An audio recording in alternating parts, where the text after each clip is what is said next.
Allah is my heart's speech. Your mercy is what I beseech.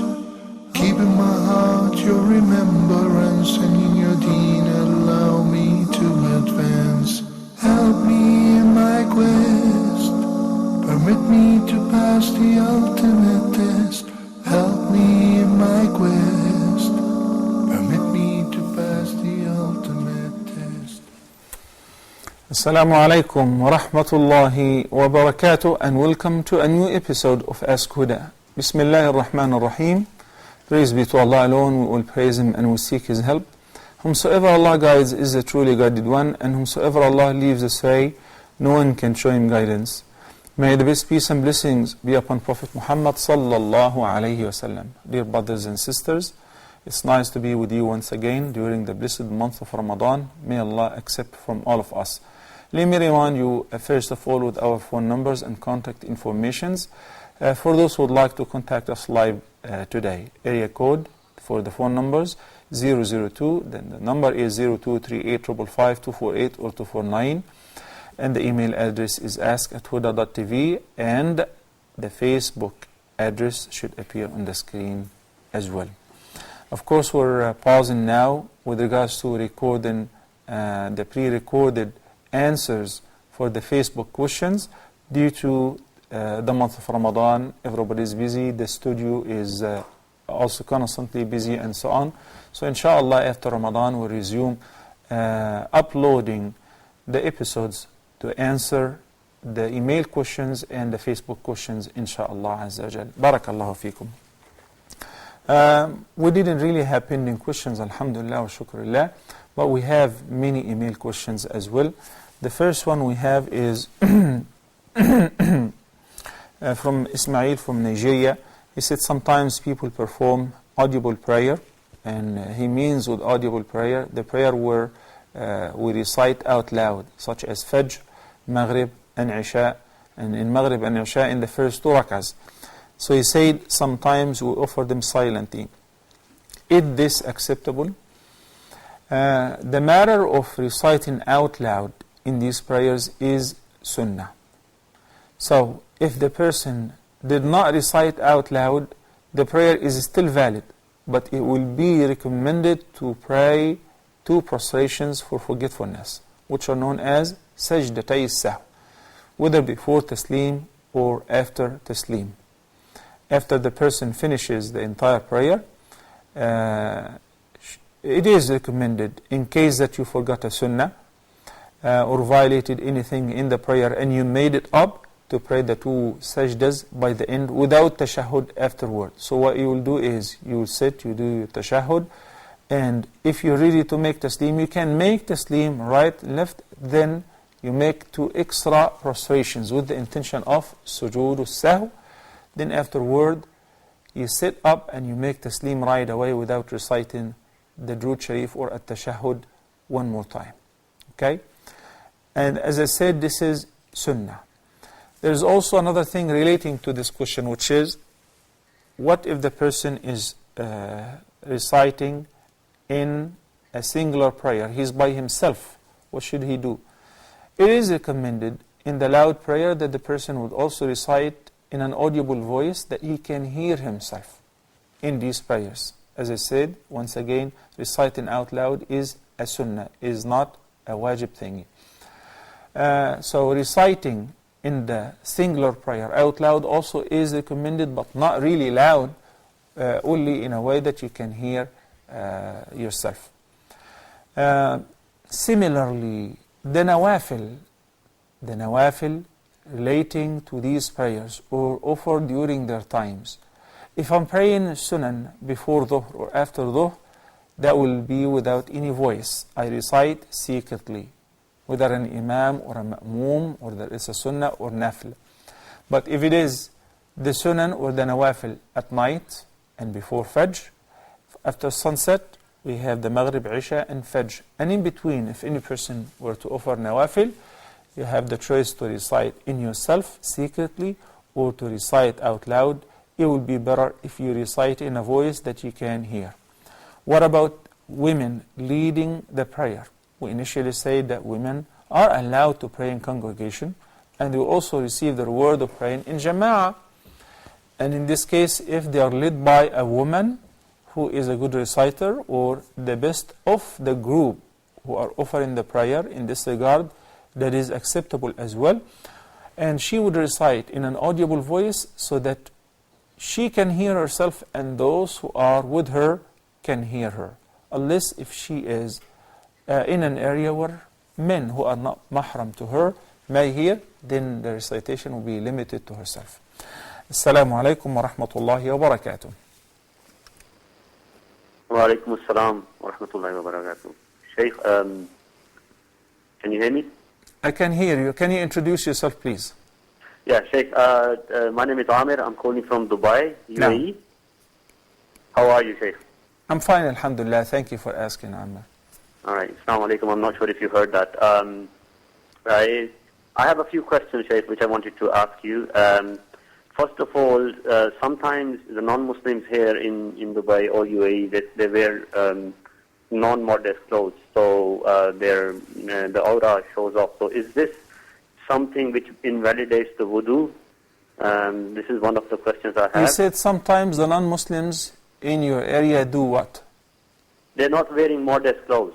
So, for example, if a guy is wearing shorts, so which are above the knee, so that does not cover the satr properly. You're talking about women who are not wearing or dressed up properly and wearing revealing clothes. So you said your question, would that invalidate the fasting of whom? No, wudu. Will that invalidate the wudu? Of whom? Of me. Of you looking at her? Not her, or even a guy. Say if sometimes in the mall they're wearing, a man could be wearing. I understand, shorts. Amir. I understand. Your question, you mean looking at the awra, at the awra, mere looking at the awra of a man or a woman on the screen, in reality, walking in the street, would that invalidate the wudu? This is your question. That's right. Right? That's the question. Okay.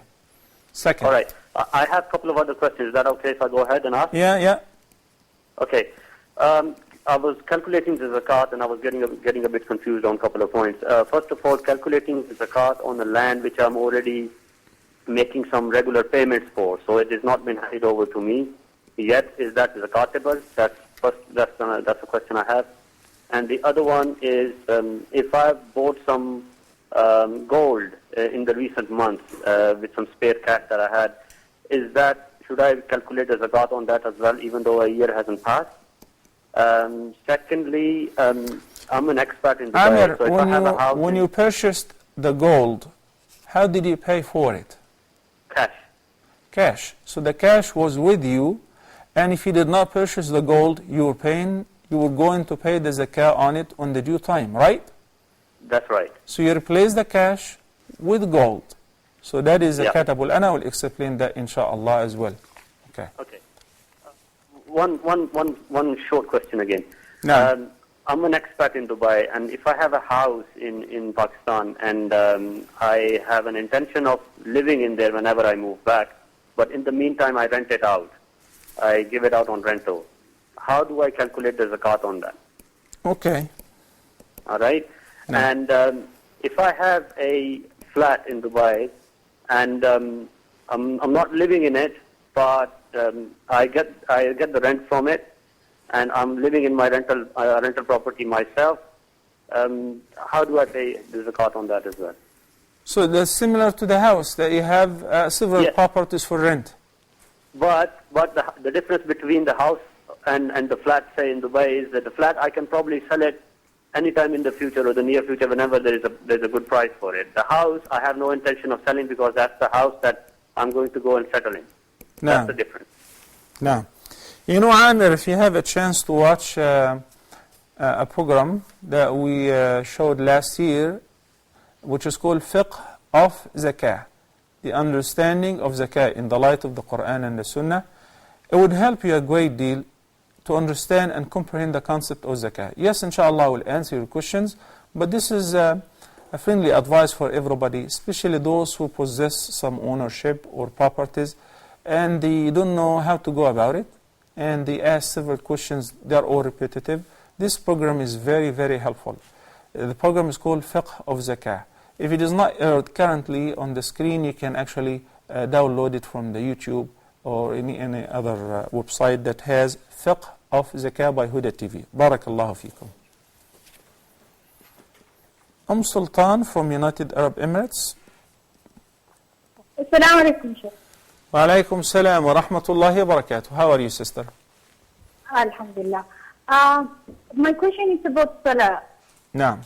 I have a friend of mine which is not praying on time and she's missing some prayers. And actually I've been trying to, direct her and guide her, but still I need something stronger than that to convince her.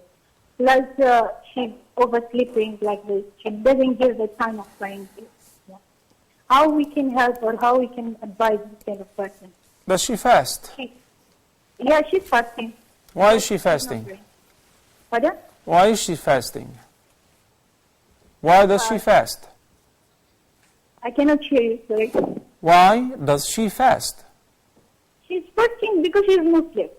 Okay. But the problem is she's not praying. The reason I asked the question, I'm giving you a hint as how to go about it and how to convince her. You're going to ask her, why are you fasting? When she says, I'm a Muslim and I have to fast, I say, fine. Allah, the one who ordained fasting, has ordained the prayers as well. And the Prophet ﷺ said, من صام رمضان إيمانا واحتسابا غفر له ما تقدم من ذنبه. Whosoever fasts during Ramadan, إيمانا واحتسابا. إيمانا means out of faith, and ihtisaban expecting the reward from Allah subhanahu wa ta'ala. All his sins will be forgiven. Fine. Imanan comprises the following facts. I believe in Allah, in His books, His angels, in the last day, in His revelations, and divine destiny, the 6 articles of faith. And I believe that Allah has ordained certain things that I have as a servant to comply with His commands. Iman is indivisible. And each segment of the Iman is inseparable from the whole body of Iman. And that's why Abu Bakr as-Siddiq radiyallahu anhu arda waged a war against those who stopped paying the zakah, and I will tell you what he said about it after this phone call from Syria. Assalamu alaikum.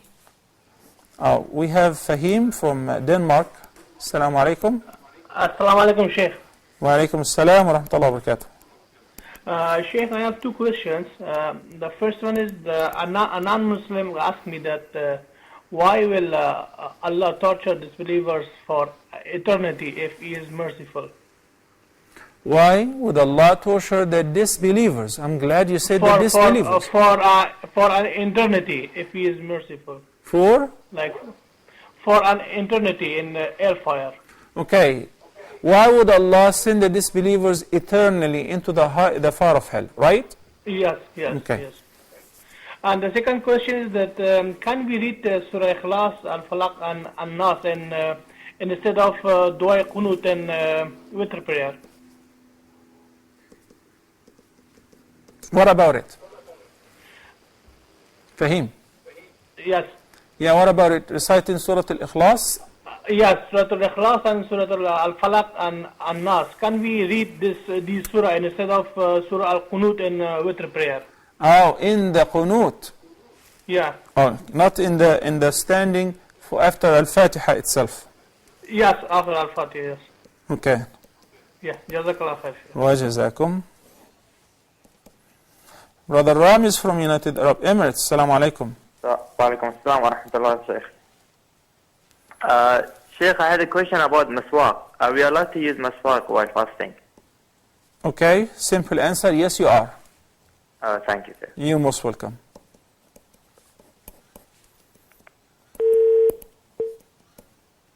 Okay. Brother Amir from United Arab Emirates, looking at the awrah of a man or a woman while fasting or while not fasting, would that invalidate the wudu? No, it will not invalidate the wudu, because the wudu will be invalidated due to passing wind or answering the call of nature, defecation, urination, and so on. But looking at what Allah has forbidden does not invalidate the wudu. Yet, it is recommended upon committing such sin to repent unto Allah subhanahu wa ta'ala. And in the hadith, the Prophet sallallahu alayhi wasallam says, whenever the Muslim performs wudu, whenever he washes his hands, خرج من يديه كل ذنب قد اقترفته يداه مع الماء أو مع آخر قطر الماء. Whenever you perform wudu, your sins will fall from your hands, the sins which your hands have committed, along with the water. As water is rubbing and dripping from your hands after washing your hands in wudu, not in any other occasion. Sins will fall apart because you are performing wudu. So wudu is to wash us physically and spiritually, morally, to clean up our sins, as well as the impurities and the daran, as the Prophet ﷺ said. Second, فَإِذَا غَسَلَ وَجْهَهُ, and when he comes to wash his face, all the sins which he has committed, either by looking at what Allah forbidden, talking, listening, would fall apart from him while washing his face with the water of wudu, مع الماء أو مع آخر قطر الماء. And that means while he's washing, the sins will fall down, or with the last drop of water, the sins will come out of his face. Similarly, the arms, similarly, the feet, and so on. So making wudu after committing the sins is also a mean of expiating the sins and remitting them. The Prophet ﷺ said in one hadith, which is narrated by Abu Bakr as-Siddiq and Ali ibn Abi Talib, may Allah be pleased with both of them, that whoever commits a sin, then performs a proper wudu and offers 2 rak'ahs with full attention, that sin will be as it did not take place. So there it is recommended also upon committing the sins, when you remember, to make wudu and offer 2 rak'ahs with the intention of seeking istighfar. And this man who met a woman in the garden, and he may have kissed her or whatever, she was his girlfriend before Islam, and he was weak when he met her. Then he came to the Prophet ﷺ, and he was blaming himself. He felt guilty, and he said to the Prophet ﷺ, "Tahirni." He thought there is a set punishment for such act, similar to what happened to Ma'iz and al-Ghamidiyya woman, and he wanted the proper punishment. So the Prophet ﷺ did not have any punishment in the book for such thing, for looking, for touching, for kissing.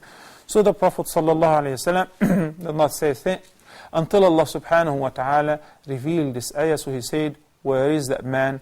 They brought him back, and he said that Allah subhanahu wa ta'ala revealed the following ayah of Surah Hud: أقم الصلاة طرفي النهار وزلفا من الليل إن الحسنات يذهبن السيئات ذلك ذكرى للذاكرين. And this ayah means أقم الصلاة, establish the prayer. طرفي النهار وزلفا من الليل, the 2 ends of the day, in the morning and in the evening and some parts of the night. Offer the regular namaz or prayers. Why? Because the good deeds, and the good deeds here obviously are referring to the namaz, to the prayers, and any other good deed, but mainly as-salah, because it was mentioned, أقم الصلاة إن الحسنات يذهبن السيئات. يذهبن means remit, remove, they clean up, they expiate, they forgive the sayyat, the bad deeds. ذلك ذكرى للذاكرين. Brother Fahd from the QSA, Assalamu alaikum. Hello, wa alaikum assalam wa rahmatullah. Hello Fahd, can you hear me? Hello, assalamu alaikum. Wa alaikum assalam wa rahmatullahi wa barakatuh. Go ahead please. How are you, Sheikh? I'm fine, alhamdulillah, thank you for asking. Yes, alhamdulillah, inshallah, I intended to do itikaf, inshallah, this year. Okay. So I want to know what the main sunnah of the doing itikaf, and how I have to do itikaf in the Masjid al-Haram. You're planning to do the i'tikaf in al-Haram, right? Yes. Okay. Okay. حاضر Okay, إن شاء الله. barakallah. بارك الله فيك. جزاك الله خيرا, and lucky you. May Allah subhanahu wa ta'ala accept from you and from all of us. Sister Muhammad from the KSA. Assalamu alaikum. السلام عليكم ورحمة الله وبركاته شيخ. وعليكم السلام ورحمة الله وبركاته. رمضان مبارك شيخ. Same to you, sister. Thank you so much. بارك الله فيك. Sheikh, I have one question. نعم. Can we do a 2 rakatain with multiple niyyah?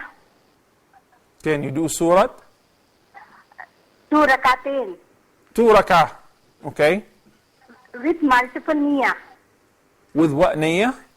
with multiple intention. Multiple intentions. Okay. Can you offer 2 rak'ahs with multiple intentions? Yeah. Okay. I will answer you, but I would like to read your mind. Like what? Multiple intentions. Like what? Praying sunnah and praying istikhara? Praying Yeah. sunnah and praying tahiyatul masjid? Yes. Or praying sunnah for dhuhr and asr, 2 in 1? No. يعني استخارة بالسنة طيب. صلاة التوبة يعني على 3 niyyat like that. نعم. Okay. And one more question, Sheikh. نعم. Can I don't have time for Taraweeh. So in the time of 2 o'clock or 3 o'clock, can I do a niyyah of Taraweeh and Tahajjud, and can I pray that? Okay, as far as this question, yes, you can do that, okay? You can postpone your Taraweeh to the end of the night or whenever you have time. You have the whole night, as I explained in details in the last episode. Last week I said the night prayer begins from after Isha until Fajr. And I discussed what's the best time, what is the ideal time, what's permissible time, the difference between Taraweeh, Qiyam and Tahajjud, and what's common in between all of them. So if you don't have time to pray Taraweeh after Isha, yet you have time to pray Tahajjud in the last 1/3 of the night, that will do the job and will serve the purpose. May Allah accept. Barakallah fiqh. Sister Fatima from United Arab Emirates, Assalamu alaikum. وعليكم السلام. Ramadan Mubarak Sheikh. Thank you, Sister. Mubarak to you too. I'm from Ethiopia. I have a question. Now, Right now, the government has institutionalized a sect of Islam that is not Sunni. They are replacing teachers and imam with member of the sect. There are there are silent protests in the street, also imprisoned. So far, more than 10,000 people, Sunni Muslim, in prison now. And my question is, my sister is part of the protest as a Muslim woman. What we have to supposed to do. As a Muslim, we have to obey the law of the country. But I want to know what can we take part of the protest or I don't know. I want to, Fatima? all of us, we want to please Allah. No. So I would actually study this question, and I would study the situation in Ethiopia. Inshallah Azza Jal, hopefully I will answer you in the next episode. Inshallah Azza Jal. Not before I read about it, I know the details. Inshallah Azza Jal. Barakallahu fiki. Sister Sana from the KSA, Assalamu alaikum. Okay, we lost that call. Please try again, Sister Sana. It was not intended. Okay. Brother Amir's second question. He bought some gold right before the hawl, or before the due date of zakah, or 2 months before, or 3 months before. It doesn't really matter. If you remember, I asked him, how did you pay for it? How did you pay for it? He said he paid for it cash, from the money which he possessed, which if he did not buy the gold, he would have to pay zakah on this money. So that gold is zakatable, same as if it was still cash possessed in your hand. Okay? And by the way, any earning that is as a result of your possession, then whenever it is due to pay zakah, you pay zakah on everything, including that earning which has entered into your account today, one day before the due date of zakah. Then it is zakatable. When you have stocks, for instance, when you have investment, and you keep earning money on that, and you have some coming money a day or days before the due date of the zakah, this earning was as a result of the capital sum that you already possessed. So it is zakatable right away at the same date, because the origin, the profit is a result of the origin or the capital sum. But if somebody earns some money, has nothing to do with his possession, then he has a choice to pay zakah on all what he possessed and everything he owns, or to set a beginning date for that new earning which is independent. Let me give you a perfect example to that. Inheritance. Somebody who has 100, 200, 300,000 or whatever, and he's paying zakah in the beginning of Ramadan on that. So he knows that the zakah is about $500. Fine. Then a day or two before paying the zakah, the last couple of days by the end of the month of Sha'ban, he received some inheritance. Does he have to include that inheritance in the zakah payment? No.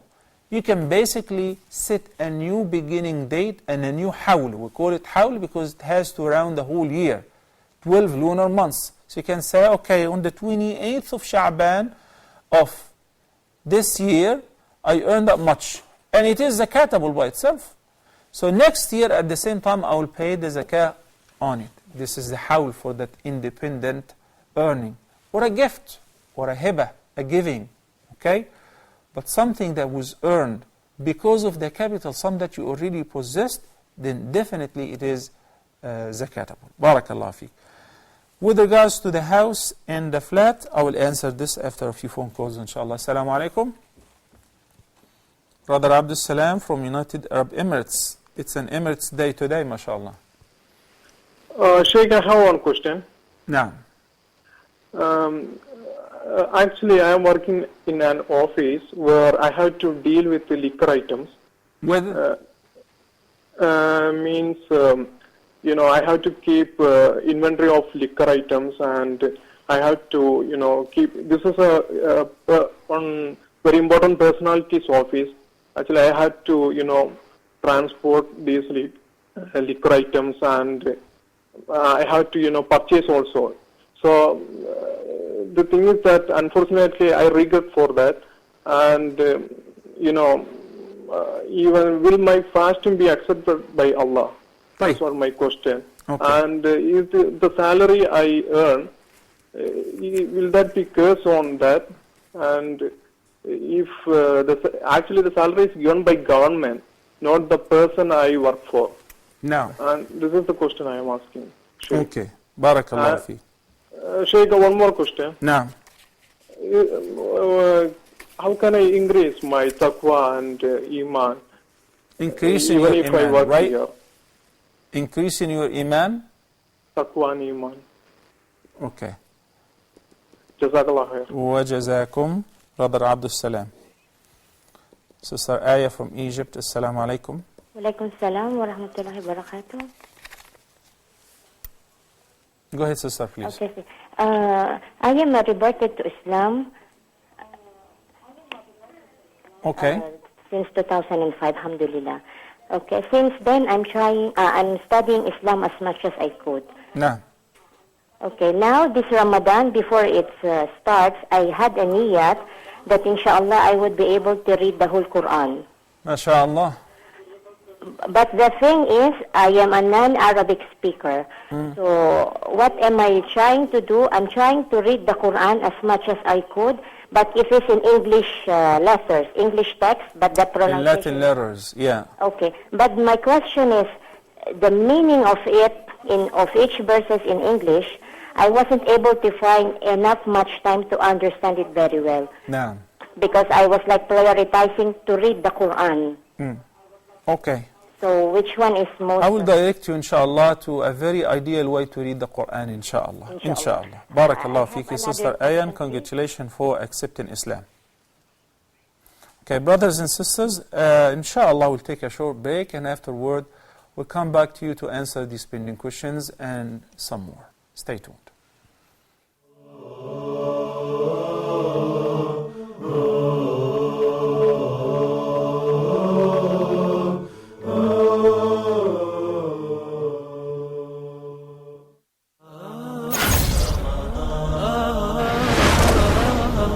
Can't do that because you do not know what to say to them sometimes.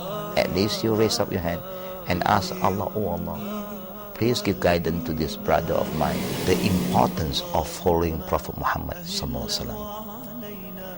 To follow our Prophet sallallahu alaihi wasallam means you must understand his sunnah. Adinu Yusrun, Islam is a very easy religion, simple religion. So don't make religion difficult to yourself. I believe this hadith is very common to all of us. But the beauty part of this hadith, number one, it started by Umar al-Khattab saying, Sami'tu. Now again, I'd like to share with the brother and sister to understand the beauty of this saying of the companion.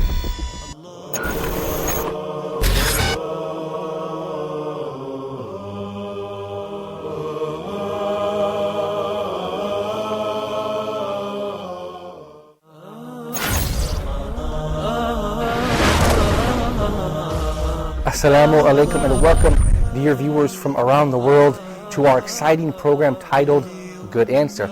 I'm your host Malik, and I'm joined by the Imam of America, the founder of Guide Us TV. He needs no further introduction. I think you know who I'm talking about, Sheikh Yusuf Estes. Assalamu alaikum, Sheikh Yusuf. Assalamu alaikum, Malik. My name is Ayman, and I think a lot of people would like to know, a lot of non-Muslims would like to know who Prophet Muhammad was. We worship the God that he worshipped. And we worship that God the way he worshipped. So we consider Islam to be a way or a deen. Right. Anywhere. But that had never been before. He said this is a gift, never came before, that me and my followers, we can make our salah, our connection, anywhere. Hey, sure, you're on the hot seat. I like my seat over here. I'm feeling comfortable. Because he asked you a tough question. He asked you a good question. Can you give him a good answer? Islam my deen, Allah my Lord, His word Quran.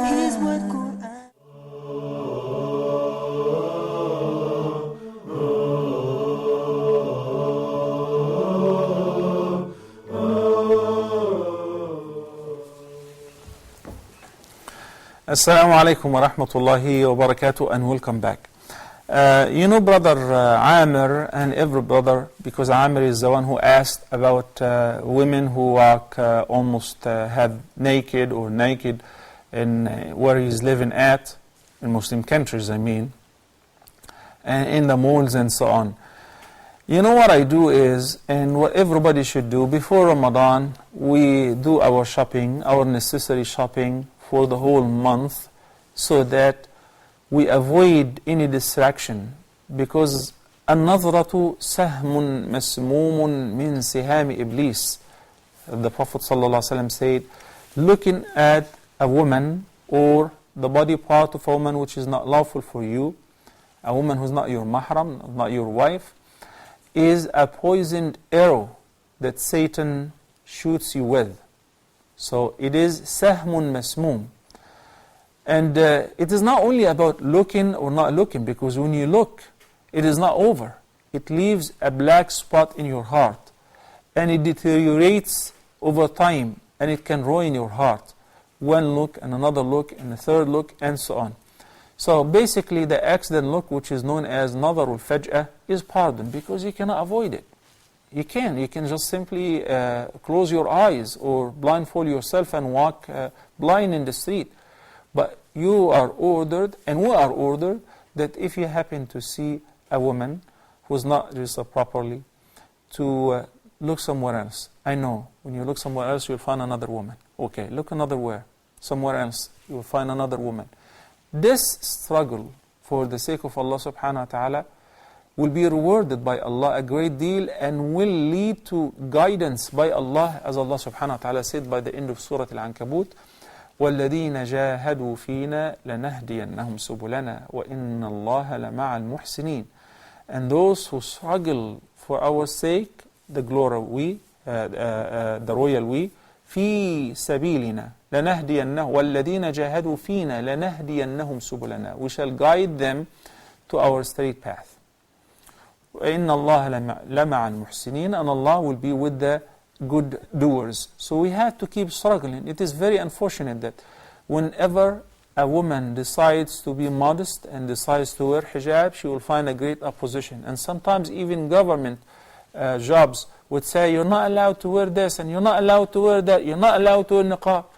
But teachers going to school wearing pair of shorts, very short shorts, revealing clothes, it's okay, it's freedom. You know, everyone is free to do whatever they want to do. We are a free country.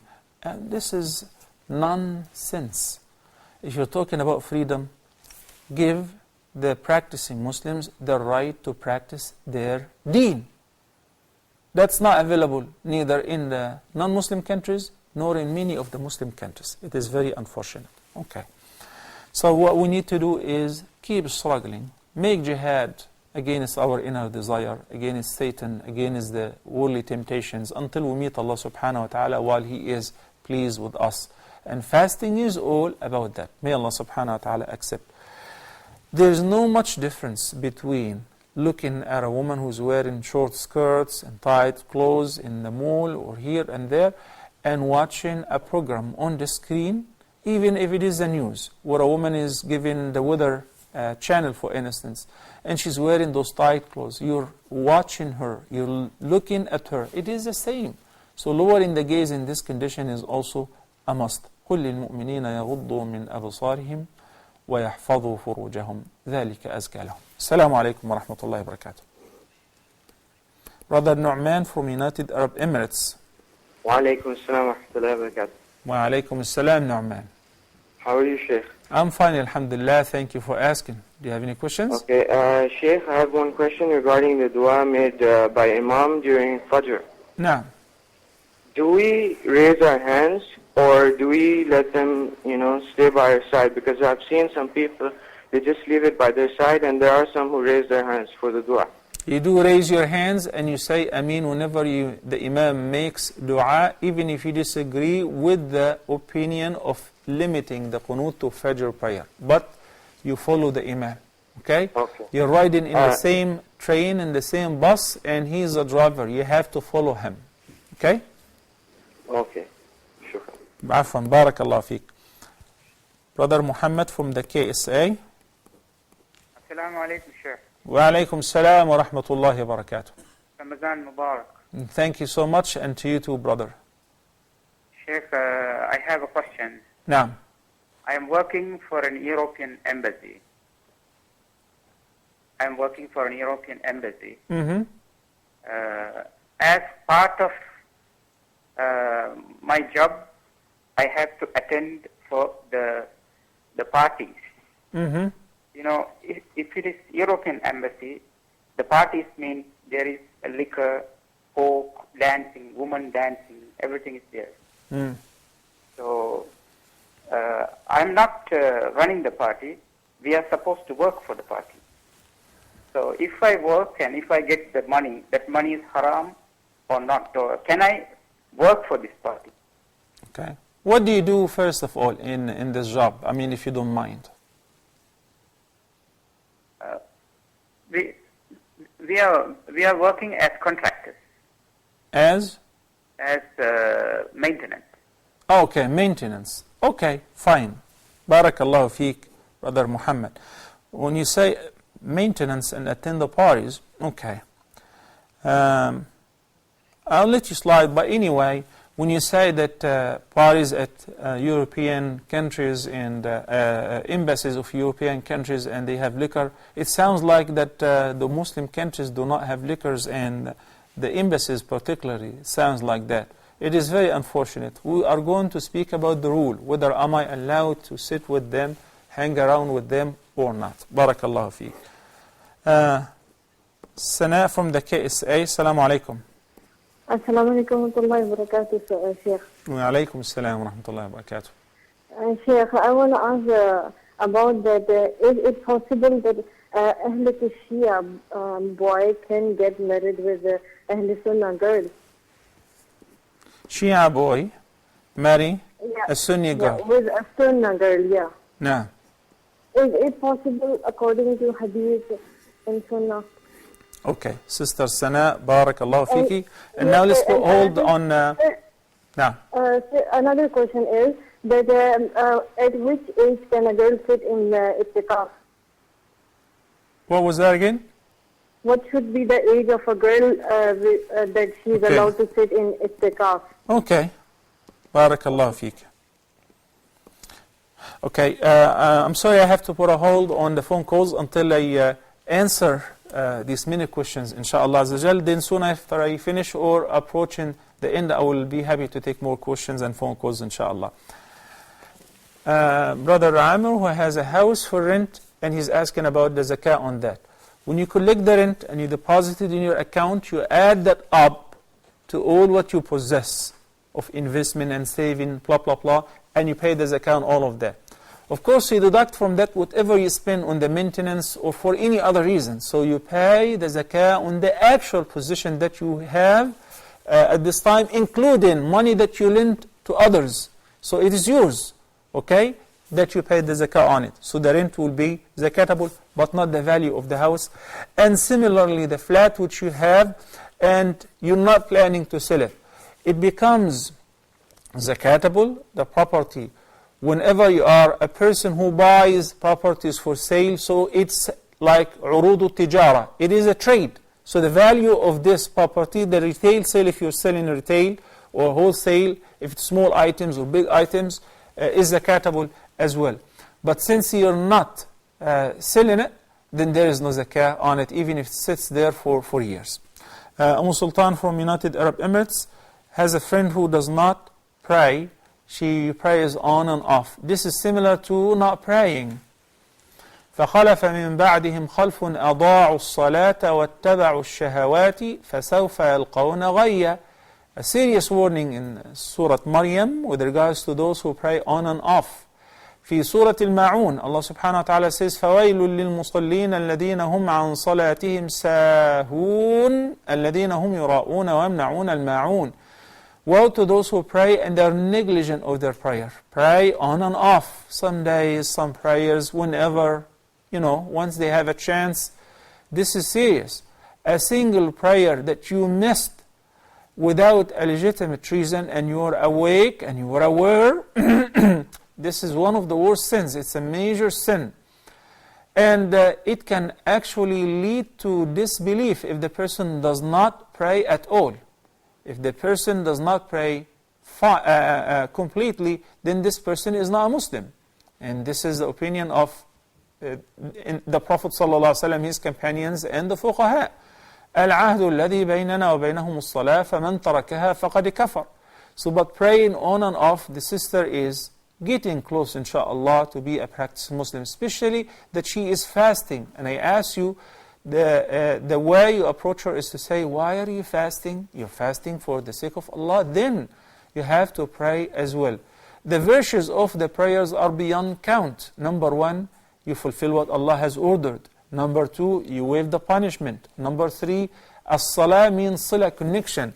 You keep connected to Allah subhanahu wa ta'ala. You communicate with Allah. You ask Him to fulfill your need. You ask Him to forgive your sins.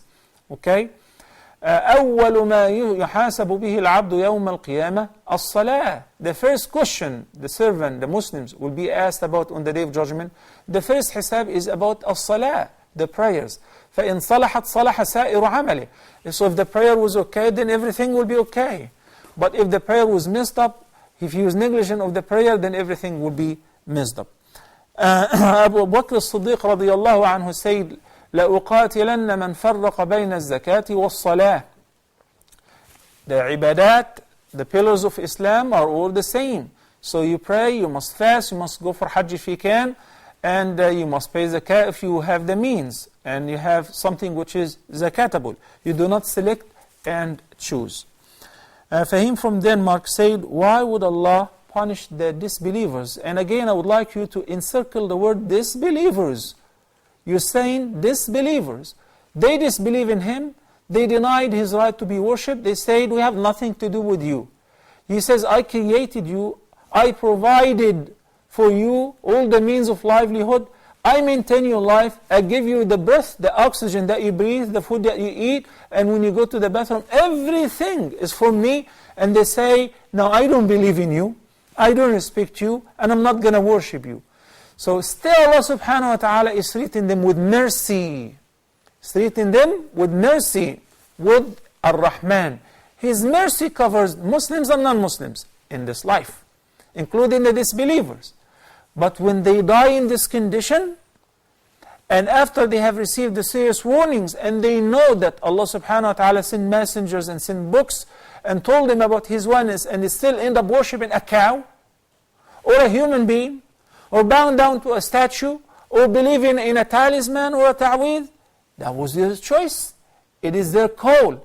Why would employer pay an employee who does not show up on time, does not work for his firm or his company, and he shows up by the end of the month asking for his paycheck?